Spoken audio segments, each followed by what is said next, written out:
Yo, what is going on, ladies and gentlemen? Welcome back to another video. Today I got a little bit of a different video. You know, I'm always playing Fortnite. You guys know that. We all know that. I'm playing Fortnite all the time. You see my Snap stories. You see the videos. You see me on Twitch. You see me on YouTube. You know what's going on. We're always playing. People are always asking me, how do you win all these games? You know, how are you so good? A lot of it's playing. That's definitely one of it. You got to play, right? Practice makes perfect. But I got 3 reasons that I truly believe make you a better player. And if you're not doing these 3 things, you're probably not winning games. Because you know, Fortnite's not an easy game. We haven't had a game like Fortnite that's been this popular in a really long time. It's always been Call of Duty, man. And Call of Duty, as much as I want to say it's a super skill-based game, there's a lot of ways you can get out of that. You know, there was noob tubes, there was everything. But Fortnite, man, you gotta know what you're doing. You gotta have the skills, you gotta have the builds, you gotta have the shot. So I'm starting off with my 3 reasons. Reason number 1, you're not using Builder Pro. It's time to get with the times. It's just plain simple.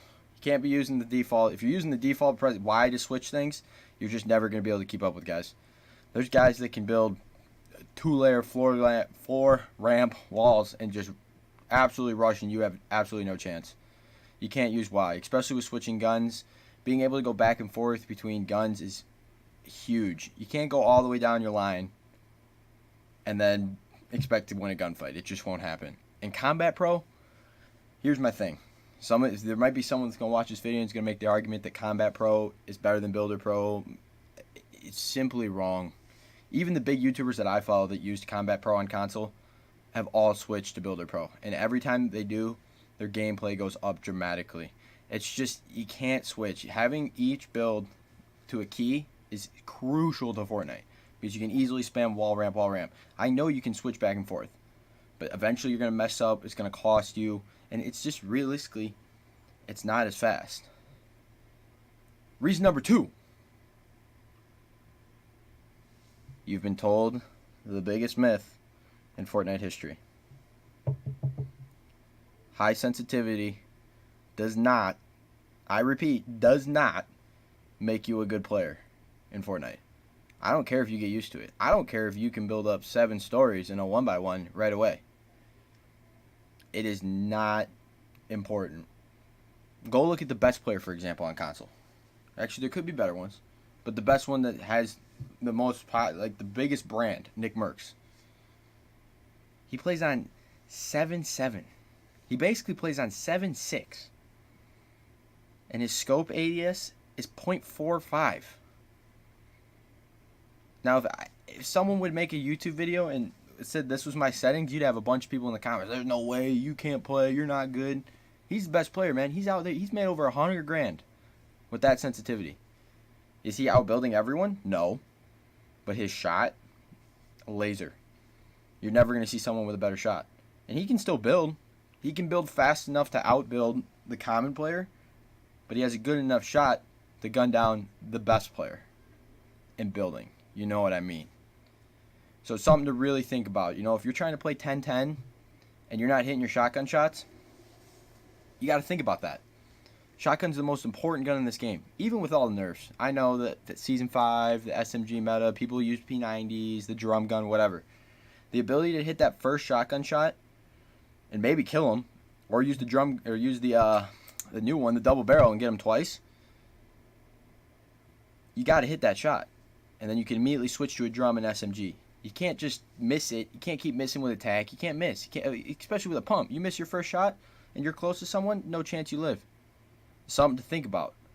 Even you can get away with 8.8. I've seen people play with 8.8 and get away with it. Some really good guys too. But anything above 8.8, you're running risky waters. Your shot's just not straight. And that you gotta accept that at the end of the day. Just because you can spam walls like no tomorrow does not mean you're good. Because you can't aim. We all know you can't aim. There's very few people that I've seen have true aim at 10-10 sensitivity. And let me help you, it's probably not you. You just don't got it. So I'd recommend 7.7, and if you just think you're a straight up beast, 8.8. And rule number 3. The third tip, I think the most important tip. It's time to stop camping in 1x1s. Do not build yourself up in 1x1s.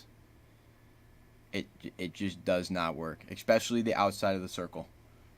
I mean, people are too good. If you're building one by ones, people are gonna rush you. You're gonna get pinched. Chances are you're picking up a sniper. That leads to my other point. I mean, dude, I watch Nick Merckx all the time. You ever see Nick Merckx pick up a sniper? Does he ever pick up a sniper?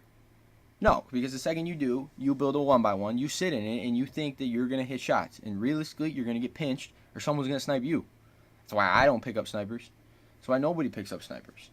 I mean, yeah, the Barrett changed the game. Now people are starting to pick them up all the time.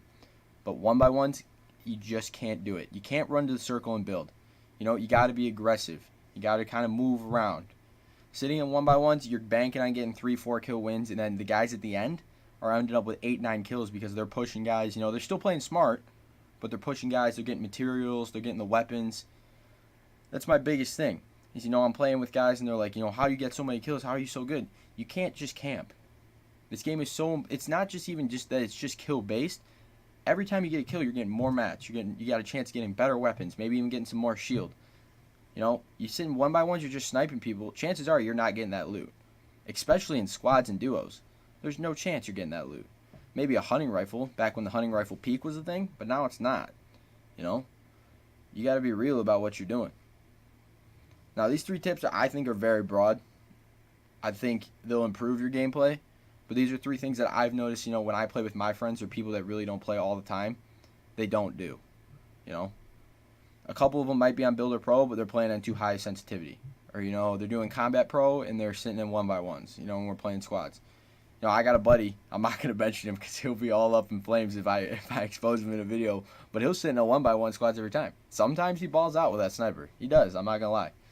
But a lot of times he gets sniped, you know. You got to value your life over the kills. At the end of the day, that's what it comes down to, because that's how you win games, right? You can't just keep pushing if you've got like 40. You can't, you know, it's just, you got to be smart. So those are my 3 tips for beginners. I hope you guys enjoyed. I don't even want to say beginners. 3 people that aren't winning games, you know, just aren't getting those victory royales. I think if you change those 3 things, you see a substantial increase. Hope you guys enjoyed the video. If you did, drop a like, subscribe if you're new. You know, I think I'm going to put out more of these videos, maybe some building strategies, some other things, some things that I've figured out that, like, works for me. Might not work for you guys, but things, like, could be some helpful tips. Let me know in the comments if you want to. Maybe let me know in the comments if you want some challenges. I'm thinking about doing some more challenges in the future. I really like them. They're hard, and they're funny, but I think I want to do some more. So I'll see you guys next time.